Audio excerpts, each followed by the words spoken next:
¿qué tal a todos los rapidines? Buenos días por allá, Gabriela Sotomayor, aquí desde Ginebra, Suiza, en donde pues les tengo varias noticias, no se vayan. El día de hoy es un programa bastante cargado porque tenemos muchas cosas interesantes de las que hablar. En primer lugar, vamos a hablar sobre las elecciones en Estados Unidos, que ya se nos vienen encima, y pues vamos a hablar un poco de cómo está la situación en Estados Unidos con respecto a las elecciones. En segundo lugar, vamos a hablar sobre las nuevas leyes que adoptó Israel, el Parlamento de Israel, el día de ayer, y las consecuencias que va a tener esto en Naciones Unidas. Es muy interesante esto que va a pasar ahora con estas leyes de Israel, que son un poco arbitrarias, pero bueno, vamos a hablar también sobre esto. Luego vamos a hablar también sobre la preocupación que hay en el extranjero y sobre todo aquí en Naciones Unidas de la reforma al Poder Judicial en México. También vamos a hablar sobre la crisis en Sudán. Hay pocas veces en las que hablamos de África, de cosas que pasan por allá, que pasan muchas cosas, pero ahora la situación en Sudán está particularmente grave. También vamos a hablar sobre Corea del Norte y Rusia, sobre la guerra de Ucrania y este nuevo elemento que se agrega a la guerra. Y finalmente, bueno, no finalmente, pero tengo una entrevista con un experto invaluable en derechos humanos, que es José Antonio Guevara, que nos va a hablar sobre los derechos humanos en México. Él es catedrático de la Universidad Autónoma de Tlaxcala y también es integrante del Centro de Investigación sobre Crímenes Atroces. También fue integrante del grupo de trabajo de Naciones Unidas sobre detenciones arbitrarias. Es un experto y vamos a hablar con él para ver cómo está más o menos la situación en México y sus motivos de mayor preocupación. Así es que sin más por el momento, pues no se nos vayan y vamos a empezar con el programa ahora. Bueno, pues vamos a hablar sobre las elecciones en Estados Unidos. Este fin de semana se llevan a cabo las elecciones.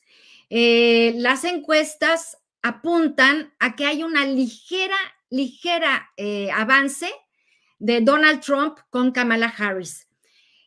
Trump está un poco arriba en las encuestas y esto preocupa pues a la comunidad internacional, pues porque ya sabemos el tipo de gobernar de Donald Trump. Pero esta vez me parece que viene Donald Trump con esteroides, porque no va a haber alguien que le ponga un alto. Y ya nos amenazó, por ejemplo, a México de que los migrantes van a ser deportados al país. Ya habló de un posible cierre de fronteras, cosa que es muy difícil, pero puede haber algo ahí que haga para cerrar las fronteras de alguna manera y no dejar que entren más migrantes a Estados Unidos. También ha amenazado, parece que es muy amigo de Putin. Donald Trump es un ser que ya sabemos que tiene 88 cargos penales, 88 carpetas judiciales abiertas. Digo, no entiendo cómo una persona con cargos penales puede ser el candidato a la presidencia de un país como Estados Unidos, pero así es. Entonces, Donald Trump no tiene mayor respeto por los derechos humanos, no le importan los migrantes, al contrario, y también hay un problema con Donald Trump porque en su gobierno anterior, pues bajó muchísimo la donación a Naciones Unidas. Sabemos que Estados Unidos es el donador más importante de la ONU. Y entonces todas las actividades y operaciones humanitarias que tiene la ONU en el mundo, pues se van a ver muy, muy restringidas porque Donald Trump le va a bajar el presupuesto. Entonces, imagínense, por ejemplo, la situación en Gaza, que ya de por sí es difícil. Imagínense lo que va a pasar con la ONU si le rebajan el presupuesto. y Estados Unidos es uno de los mayores donadores de muchas operaciones humanitarias que muchas de ellas no estamos al tanto, pero así es. Entonces, pues sí, Naciones Unidas está un poco acá a la expectativa. Yo le pregunté al coordinador de las agencias humanitarias de OCHA, a Jens Larke, le pregunté, y dice, bueno, pues sí nos preocupa, pero aquí seguimos vivos, ¿no? O sea, la ONU aquí sigue, pero sí, pues puede afectar. Y con Kamala Harris, pues la cosa no va a estar tan difícil. Ella es una política en toda su expresión. También fue juez. Y lo que tiene es que, bueno, va a abogar por los derechos de la mujer, pero también se ve que va a tener mano dura con los migrantes. Entonces, vamos a ver qué es lo que va a pasar en Estados Unidos. Estamos temblando porque puede ganar Donald Trump y vamos a ver cómo responde la presidenta Claudia Sheinbaum si triunfa Donald Trump, porque él es irreverente y no respeta a nadie. Entonces, vamos a ver lo que pasa si gana Donald Trump. Otro de los temas importantes que vamos a hablar es de las nuevas leyes que hay en Israel. Les cuento que esta mañana tuvimos una conferencia de prensa con distintos organismos humanitarios de Naciones Unidas. Estaba UNICEF, estaba la Organización Mundial de la Salud, la Coordinación Humanitaria, y nos hablan del peligro que tienen dos leyes que acaban de ser aprobadas el día de ayer en Israel. ¿Y por qué están tan preocupados ellos? Pues porque estas dos leyes hablan de que no van a permitir la entrada de UNRWA, que es la Organización de Naciones Unidas para los Refugiados Palestinos. UNRWA, por sus siglas en inglés, esta organización es la encargada de alimentar a millones de palestinos todos los días. Lleva ayuda humanitaria, servicios básicos a millones de palestinos todos los días. También está al cargo de llevar servicios de salud, de hospitales. Entonces, imagínense el caos que va a producir en el pueblo palestino, en la Franja de Gaza, en Cisjordania, en los territorios ocupados, cómo va a afectar que UNRWA ya no esté presente. Entonces, ¿quién se va a encargar de alimentar a las personas, de llevarles alimento a millones de palestinos, especialmente a la Franja de Gaza, en donde la gente está desesperada porque la ayuda llega a cuentagotas? También están preocupados porque los servicios de salud, cientos de médicos no van a poder llegar a Gaza y a los territorios ocupados porque Israel no lo va a permitir, y entonces no va a haber suficientes médicos para atenderlos, tampoco va a haber suficientes maestros, porque UNRWA también está al cargo de la educación de los palestinos, también gestiona varias escuelas en todo el territorio palestino. Entonces, estas dos nuevas leyes son extremadamente preocupantes porque lo que nos hablan aquí los organismos de Naciones Unidas, que esto puede significar un castigo colectivo para la sociedad y para el pueblo palestino, porque al no tener alimentos, servicios de salud, escuelas, imagínense el problemón al que se va a enfrentar el pueblo de Gaza y de Palestina. Y también lo que nos decía UNICEF es que lo que teme es que hasta el momento han muerto por el conflicto armado unos 40,000 niños. 40,000 niños han muerto por la incursión de Israel en Gaza. Pero con esta nueva decisión, de esta nueva ley de retirar a UNRWA, pues UNICEF teme que más niños vayan a morir, pero ahora de hambre, en la Franja de Gaza y en otros territorios ocupados palestinos. Entonces, pues no sabemos qué vaya a pasar con esta ley, si va a proceder en el Parlamento israelí. No sabemos, no estamos al tanto de cuál es el procedimiento ahora con estas leyes, pero pues esperamos que no procedan, porque la situación verdaderamente va a ser desesperada para 6 millones de palestinos. Estamos hablando de 6 millones de personas que dependen de esta Organización de Naciones Unidas. Entonces, sí, la situación es verdaderamente preocupante. Bueno, otro tema que nos trae el día de hoy es la reforma al Poder Judicial en México y la preocupación que hay en el extranjero. Ya vimos que, bueno, en Harvard la semana pasada les mostraba yo cómo la gente se ríe a carcajadas por cómo se van a elegir a los jueces y cómo quieren elegirlos, pero sobre todo lo que preocupa en foros internacionales es la independencia del Poder Judicial.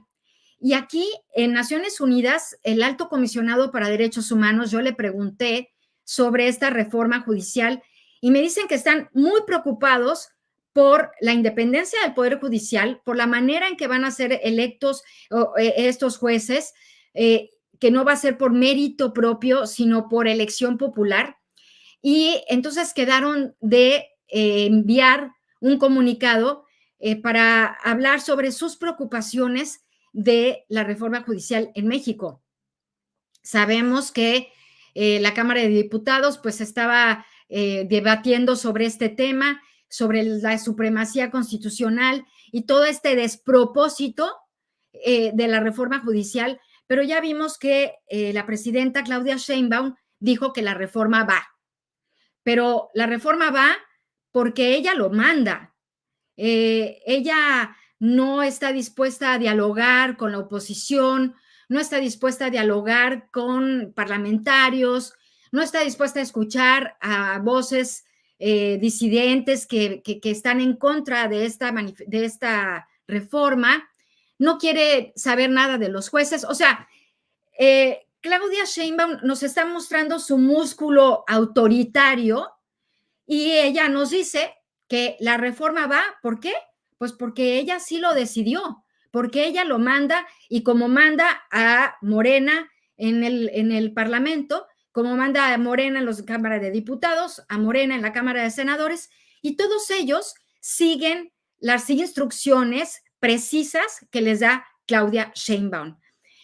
Pues es preocupante porque no sé si recuerdan, bueno, seguramente lo recuerdan, que el presidente Andrés Manuel López Obrador decía que no le vengan con esto de que la ley es la ley.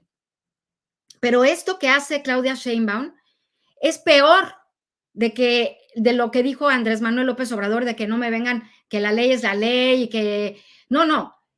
Ella se está saltando las leyes, está desacatando al Poder Judicial, también Morena lo está desacatando, no les importa.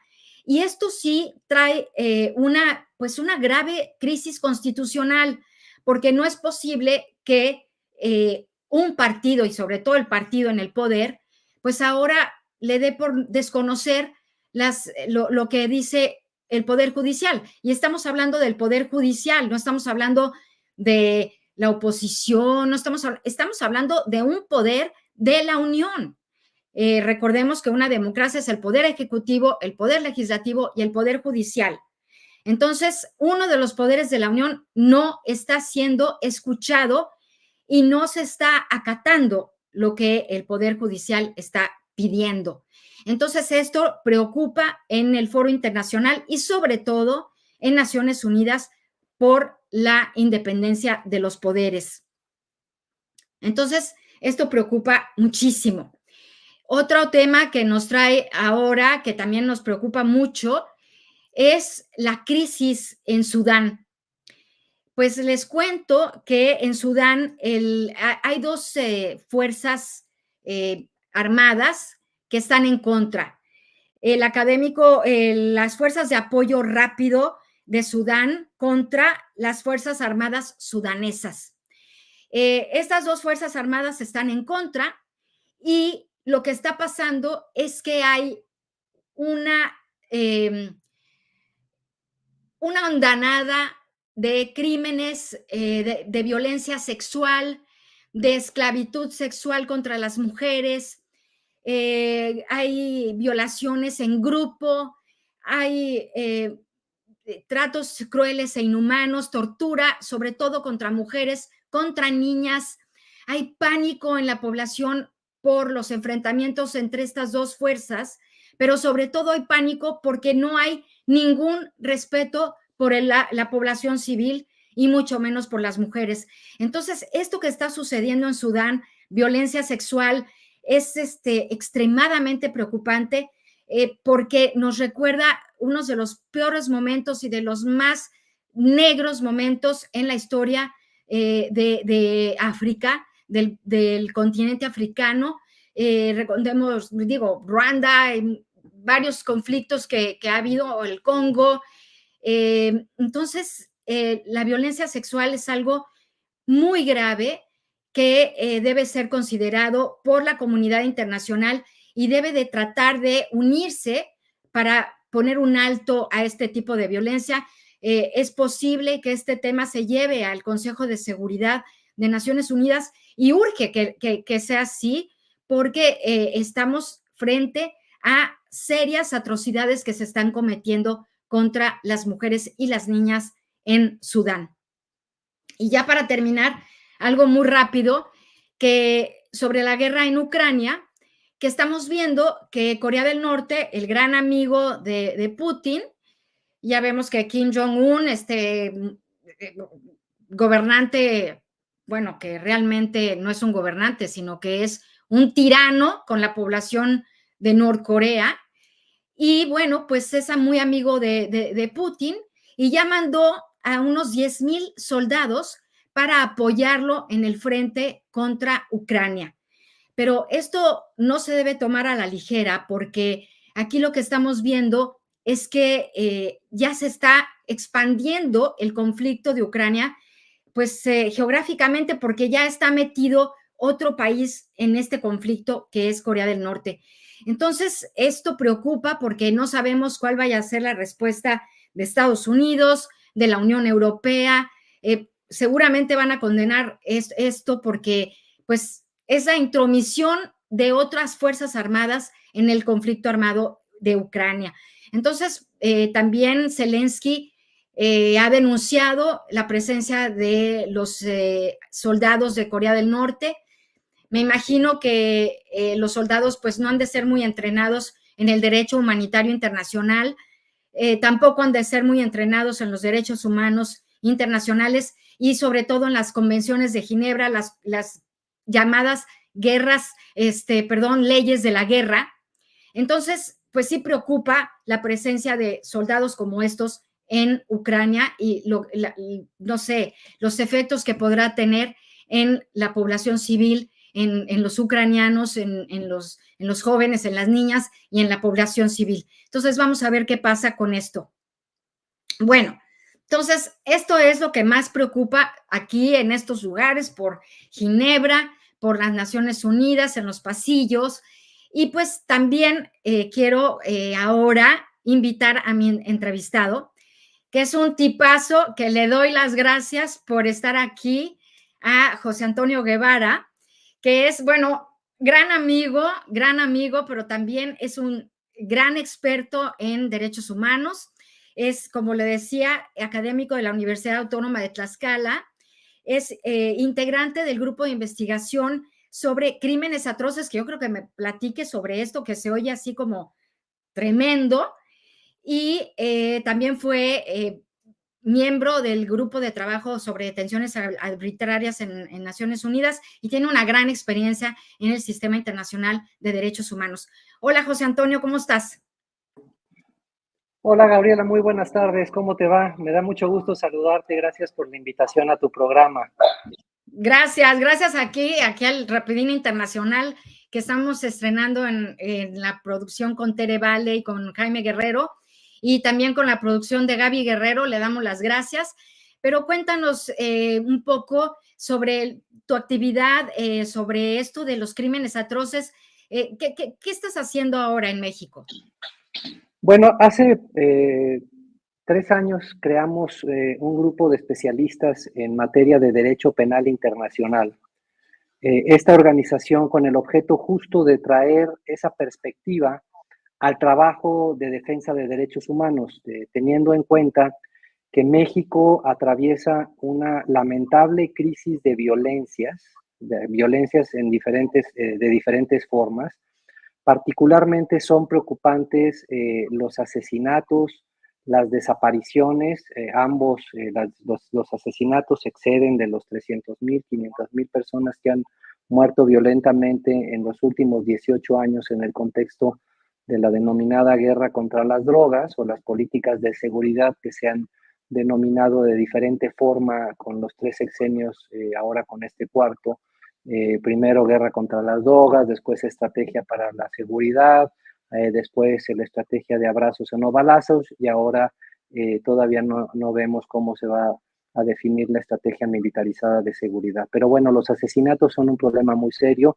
Las desapariciones, como tú sabes, han visitado México los órganos de Naciones Unidas especializados en esta materia y han encontrado que es uno de los fenómenos delictivos más extendidos, más grandes, más preocupantes que aquejan al mundo. Se habla oficialmente de más de 117,000 personas que actualmente están desaparecidas en el país. Ese es un problema muy serio. El otro problema muy serio que se ha identificado también por mecanismos de Naciones Unidas, por los 3 principales mecanismos especializados en la tortura, el Subcomité de la Prevención de la Tortura, el Comité contra la Tortura y el Relator sobre la cuestión de la tortura, han encontrado que es una práctica generalizada en el país. Las cifras son inciertas, pero oficialmente se han reconocido más de 50,000 denuncias presentadas en las diferentes fiscalías del país. Entonces, tú imagínate la dimensión.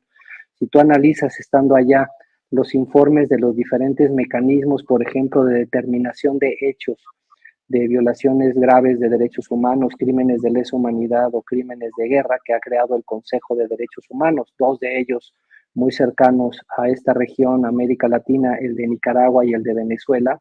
Las cifras de violencia, las cifras de atrocidades que se han cometido en esos países, por mucho son menores de lo que ha sucedido en México en estos años. Entonces, frente a esas cifras y frente al hecho que las fiscalías del país no tienen la capacidad para investigar crímenes complejos, crímenes de macrocriminalidad, es decir, a gran escala, o bien aquellos que se cometen desde el poder del Estado o desde el poder fáctico de organizaciones criminales, investigaciones que tienen que hacerse a partir de fenómenos criminales o de formas delictivas que implica la masividad, como la investigación de crímenes de lesa humanidad o también podríamos decir de crímenes de guerra.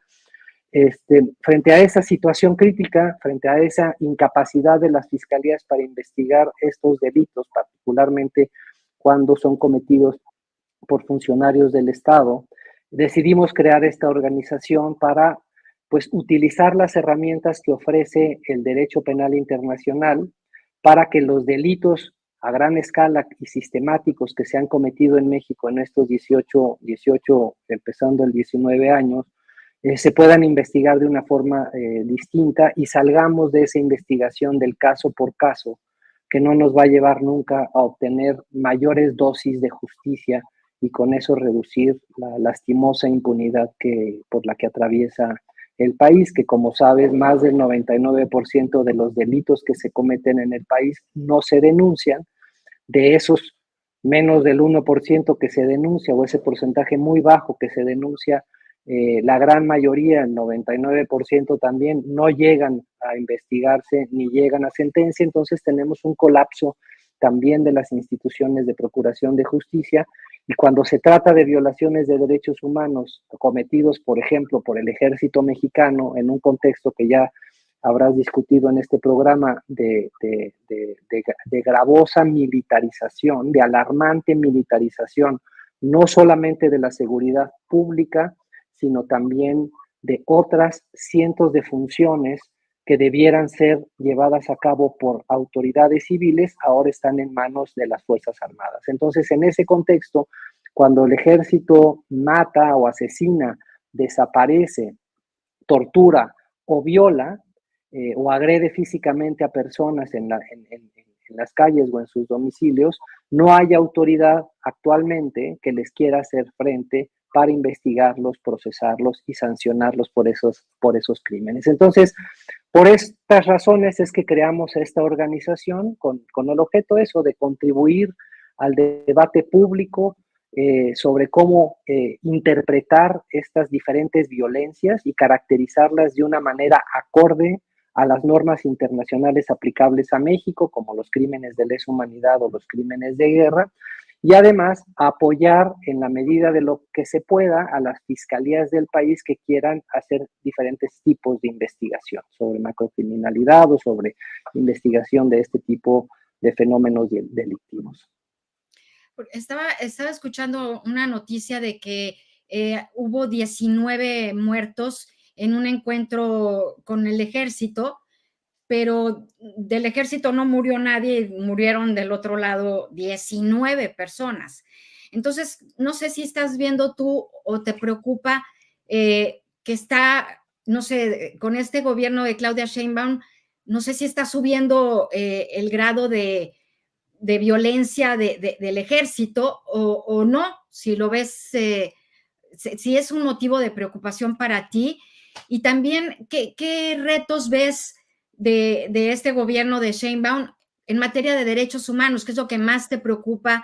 Y bueno, pues nos hablas de las desapariciones, de la impunidad que existe, pero no sé si veas en ella algo de voluntad política. Yo no la he visto mencionar mucho los derechos humanos, la verdad. No sé, digo, no he visto todas sus mañaneras, pero no Ni sé las veas. qué le preocupa. Pues no, pues mira, me parece muy importante la pregunta que haces, porque yo lo que creo es que a lo largo de estos 18 años, en realidad la política de seguridad militarizada para hacer frente a las organizaciones criminales no ha variado.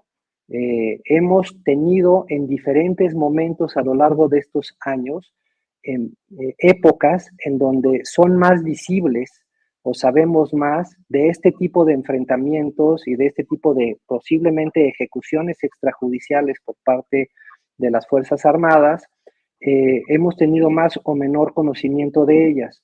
Uno, cuando hay zonas en donde existe actividad de organizaciones de la sociedad civil que ayudan a visibilizar ese tipo de delitos. La otra es cuestiones accidentales, por ejemplo, que haya habido alguna cámara que filme las atrocidades que se cometen o que las familias hagan público lo que ha sucedido o que haya llegado algún periodista por accidente. Pero en realidad lo que hemos visto a lo largo de todos estos años es que este tipo de supuestos enfrentamientos no han cesado. No han cesado y es muy difícil decir que ha habido más o menos en determinados sexenios porque todo depende del acceso a la información y de qué organizaciones o la Comisión Nacional de los Derechos Humanos los documente. Lo que tenemos es que en muchos de estos eventos, de supuestos enfrentamientos, se ha acreditado por la Comisión Nacional de los Derechos Humanos, por organizaciones de la sociedad civil y por periodistas, que se simulan enfrentamientos cuando en realidad se trata de ejecuciones extrajudiciales a la más vieja tradición de la época de los años en donde se aplicaban las políticas de seguridad nacional o había conflictos armados o guerrillas en Centroamérica o se buscaba apagar a la disidencia de izquierda en otros países del cono sur en donde se simulaban estas cuestiones. Entonces, sí hemos visto que en muchos de estos eventos, cuando no hay quien observe, cuando no hubo la oportunidad de documentarlo a tiempo, el ejército siempre ofrece esa narrativa. Fue un enfrentamiento en donde del lado militar no hubo prácticamente ni un muerto y tampoco hubo heridos, o si los hay son muy pocos, frente a personas que han muerto a gran escala. Entonces, yo no descarto que esto pueda ser uno de esos casos en donde se esté fabricando la realidad, en donde estén queriéndonos hacer creer que fue un enfrentamiento cuando no hubo tal y fue una ejecución extrajudicial. Y la única manera de saberlo es algo que hemos venido reclamando un movimiento importante de organizaciones de la sociedad civil, donde nos incluimos los del Centro de Investigación de Crímenes Atroces y académicos y especialistas en temas de seguridad, es que haya o exista, en tanto las Fuerzas Armadas participen en tareas de seguridad, uno, que videograben todos los operativos, que haya cámaras que ellos mismos porten para grabar todo tipo de operativos para estar ciertos de que no se traten de ejecuciones extrajudiciales.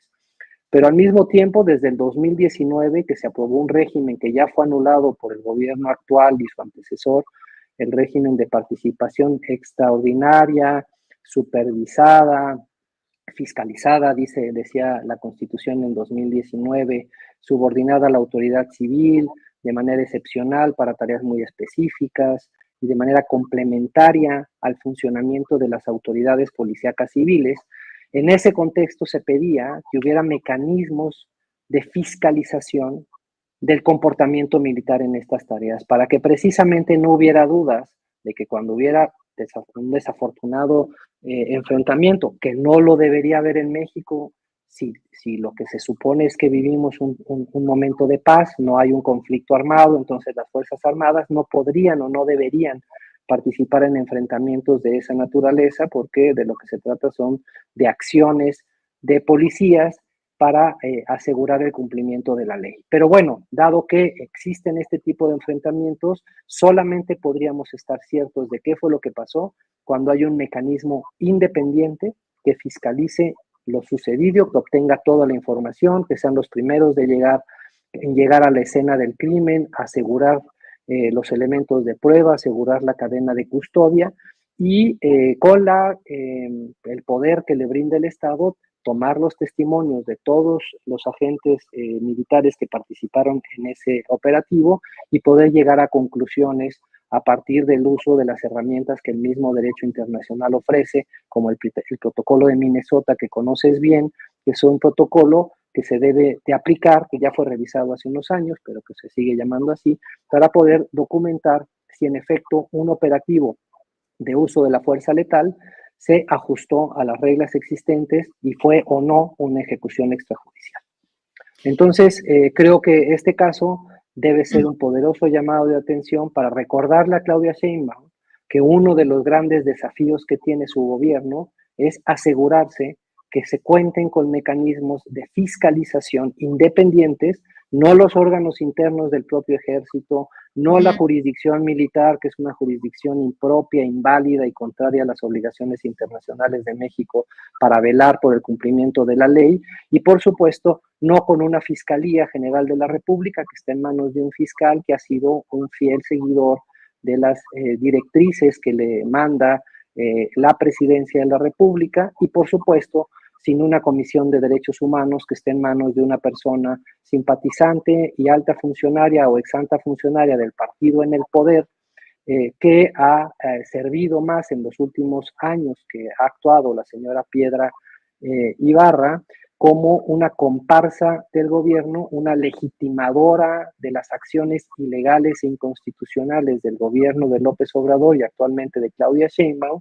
y no un verdadero contrapeso que busque esclarecer los hechos y garantizarle a las víctimas sus derechos a la verdad, a la justicia y eventualmente a las reparaciones integrales. Entonces, eso es lo que te puedo decir de uno de los principales desafíos que tiene Claudia Sheinbaum. Pero bueno, tiene muchos. Sí. Tendrá los propios, en donde ella misma, ya su gobierno ha mostrado su talante autoritario. Sí. En mi opinión, con las reformas que se han aprobado, con su mayoría parlamentaria genuina en términos electorales, artificial en los términos en los que se representan en las cámaras, pero creo que ha habido un rompimiento ya del orden constitucional por las reformas en materia militar que se han aprobado, en donde los militares dejaron de ser una fuerza que estaba latente, preparada para hacer la guerra, principalmente para defendernos de los ataques y amenazas a la soberanía nacional provenientes de agentes o de ejércitos extranjeros, y se les ha dado ya, rompiendo el orden constitucional de 1917, unas funciones que no les corresponden. Se ha militarizado de plano y de derecho constitucionalmente la seguridad pública federal. Las Fuerzas Armadas ya tienen el control de lo que era la Guardia Nacional, que se supone que debió haber sido una guardia civil, Sí. una policía civil, con un desafortunado régimen de entrenamiento militar, pero ahora ya forma parte de la estructura de la Secretaría de la Defensa Nacional, y las Fuerzas Armadas pueden participar en cualquier función que disponga la ley en México. Y la ley se ha vuelto, y creo que ahí viene otro factor importante por el cual creo que hay un rompimiento del orden constitucional, porque el Congreso Federal se ha convertido, y me atrevo a decir que en la gran mayoría de los estados de la República han dejado de ser un contrapeso y se ha vuelto un simple sellador o legitimador de disparates jurídicos que vienen desde presidencia o desde grupos al interior del partido mayoritario, y el proceso legislativo se ha violado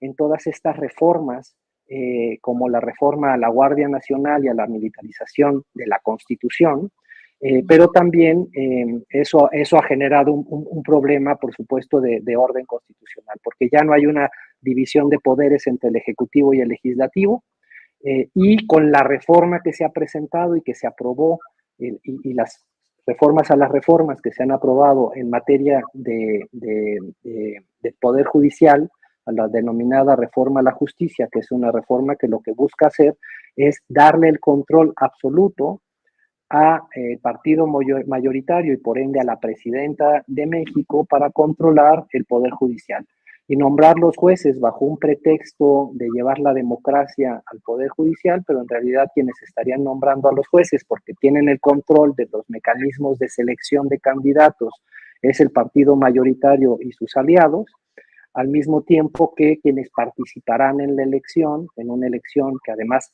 le va a salir muy cara al país en Sí. términos económicos, quienes participarán serán quienes puedan movilizar el partido que tiene, pues un partido prácticamente hegemónico, tiene la gran mayoría del presupuesto público para partidos políticos y tienen una capacidad de movilizar gente. Entonces, esto va a ser una supuesta democracia para la elección de jueces, pero en realidad quienes van a decidir son el partido en el poder y la presidencia.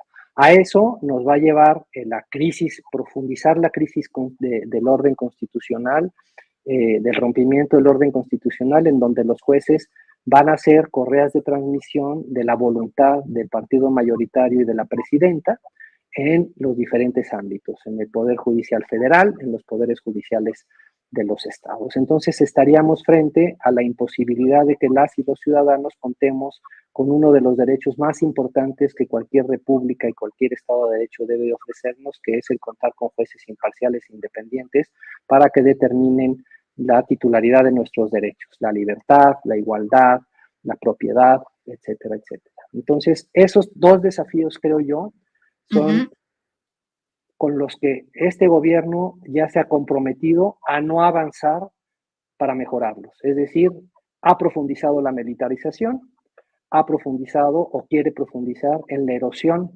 de la división de poderes mediante la eliminación de un poder judicial independiente.